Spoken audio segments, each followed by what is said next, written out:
우리가 건축에서 생각하는 유토피아적인 계획이 실제로 어떻게 현실에서 구현되고 있을까에 대한 의문이 들었어. 케인즈와 르코르비제로는 사회를 더 나은 방향으로 만들려고 했지만 결국에는 자본주의 체제에 묶여서 왜곡된 거지. 르코르의 도시계획은 대중을 통합하려고 했지만 실제로는 대중이 자본주의의 규제를 받는 방식으로 변했잖아. 그래서 결국 건축이 기능을 소진했다고 말하는 순간이 중요한 것 같아. 건축이 더 이상 사회적인 변화나 대중의 해방을 위한 도구가 아니라 자본의 논리에 의해서 변해버린 거지. 케인즈가 대공황을 몰고 온 상황과 타협하려고 했던 그 시점에서부터 건축의 이데올로기는 사라졌다고 볼 수 있지 않을까? 그치. 유토피아적인 층위에서 내려와 현실에서 작동하는 메커니즘이 될 때 건축은 결국 계획의 현실에 자리를 내어주고 만다 라는 말이 기억이 나. 근데 건축은 이제 이상적인 사회적 변화를 위한 도구가 아니라 자본의 이익을 위한 수단으로 변했지.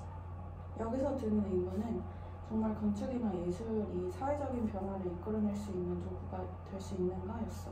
책에서 말한 파바트를 보면 예술은 단순한 미학적인 표현을 넘어서 자본주의 체제 내에서 어떻게든 정당화하려는 역할을 하는 것 같단 말이지. 근데 파바트나 현대미술은 자본주의적 소비주의를 반영하면서도 그 자체로 비판의 역할을 하고 있어. 근데 그 속에서 예술이 기술 문명에 맞서는 모호한 외침 속으로 숨어버린다라는 점이 문제라고 해. 어떻게 보면 자본주의를 정당화하거나 숨기는 역할을 하는 거지. 맞아. 도시 자체가 자본주의 체제의 상부 구조로 변하고 예술은 그 상부 구조를 보완하는 이미지로 기능하는 거야. 그럼 여기서 도시의 모순을 해결하려면 어떻게 해야 할까? 도시의 기능을 담당하는 것은 결국 우리의 삶과 문화가 아닐까? 이를 구체적으로 들여다보고 작은 부분부터 반영한다면 자본주의를 넘어 도시는 재구성되지 않을까 싶어. 예술도 마찬가지로. 그렇다면 건축이 유토피아적인 역할을 할 수 있을까? 헤이스가 말하는 유토피아적 역할이 좀 추상적으로 느껴졌어. 건축이 유토피아적인 이상을 구현하려 한다는 게 이해가 되긴 하는데 결국 그는 이상이 현실 속에서 왜곡될 가능성이 크다고 하잖아. 나는 헤이스가 왜 그렇게 생각했는지가 좀 궁금해. 그 부분이 나도 고민됐어. 내 생각에는 헤이스가 유토피아적 건축이 자본주의 사회에서 상업적으로 변질된다고 보는 것 같아. 건축이 단순하게 미학적인 이상이나 사회적 가치를 담으려고 해도 결국에는 경제 논리에 종속될 수밖에 없다는 거지. 그래서 현실적으로는 이상적인 건축이 성립되기 어렵다고 보는 것 같아. 그럼 결국 헤이스는 건축이 유토피아를 상상하는 시도 자체를 비판하는 걸까? 그게 불가능한 것이라면 건축가가 할 수 있는 역할은 뭘까?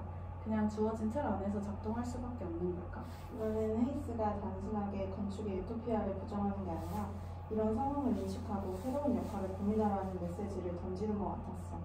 건축이 현실의 문제를 상징적으로 드러내는 기능을 해야 한다고 말하는 거 아닐까? 유토피아를 직접적으로 실현하려고 하기보다는 현실에 대한 비판적인 관점을 제공해야 한다는 거지. 방금 얘기를 듣고 생각이 난 건데 건축에 유토피아가 존재할 수 있을까라는 생각이 들어.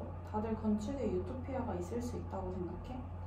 나는 건축의 유토피아는 존재할 수 없을 것 같아. 유토피아를 실현하기 위해서라면 완벽한 이상적인 건축이 있다는 건데 다들 좋은 건축이라고 하면 생각나는 건축이 있어? 나는 다소 말을 하기 어렵다는 생각이 들어. 그리고 이 책 속의 건축의 정치화와 관련해서 역시 그런 생각이 드는데 건축과 도시개발에서 강조되는 합리성은 정치적 의도와 자본주의와 관련되어 있잖아. 그렇다면 건축 유토피아는 결국 이데올로기에 의해 끊임없이 왜곡되지 않을까? 나는 유토피아가 비현실적이긴 해도 완전히 불가능할 수는 없다고 봐. 타프리는 건축의 이데올로기로 인해서 합리성을 기반으로 기능적으로 분리되고 계층화되었다고 했지만 그와 반대로 건축과 도시에서 수평적인 계획을 한다면 평등의 유토피아를 어느 정도 실현할 수 있지 않을까?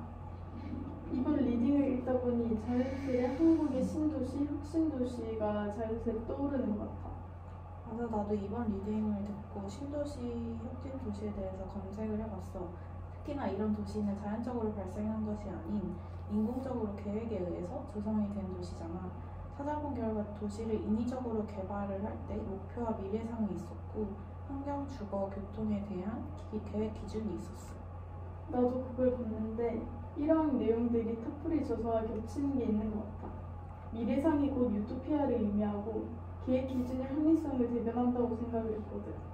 타프리 저서와 연관해서 한국 계획도시를 보면 국가개발 균형에 대해 말을 하고 있지만 경제를 기반으로 개발을 추진하고 있고 이데올로기 측면이 보이는 것 같아.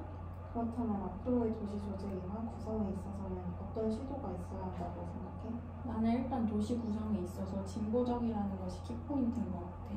현대 도시에 있어서 모순이나 혼돈 등이 불가피하고 이를 인정해가는 과정이 이 현대 사회에 해결해야 할 과제라고 이해를 했거든. 이는 르꼬르비제가 말한 것처럼 갈등을 외면하지 않고 대중을 통합하는 방법인 것 같다고도 생각을 했어. 그래서 그 힐베르자이머의 개념에서 도시의 기본 단위인 개별방들은 실질적이고 사회적인 장치가 되어 통합체, 즉 도시가 구성될 수 있는 거 아닐까? 나도 그렇게 생각해. 이런 진보적인 도시를 구성해가기 위해서는 기술자들이나 건축가들은 어떤 역할을 해야 할지에 대해서 얘기해보면 좋을 것 같아. 이런 도시의 조성에 있어서 건축가들과 기술자들은 생산에 대해서도 노력해야 한다고 생각해. 근대화된 기술이나 생산에 있어서 건축가들은 기본 단위인 방들을 공간들을 효율적으로 진보적으로 만들 필요가 있고 기술자들은 이에 대해 프로세스들을 정교하고 과학적으로 다룰 필요가 있는 것 같아. 그러면 우리는 앞으로 어떤 마인드나 태도로 도시를 바라보고 살아갈지에 대해서 얘기해보면서 마무리를 해볼까? 좋아. 나는 이 책에 나와 있는 것처럼 그로피우스의 통합 건축이라는 의견에 동의할 수 있었어.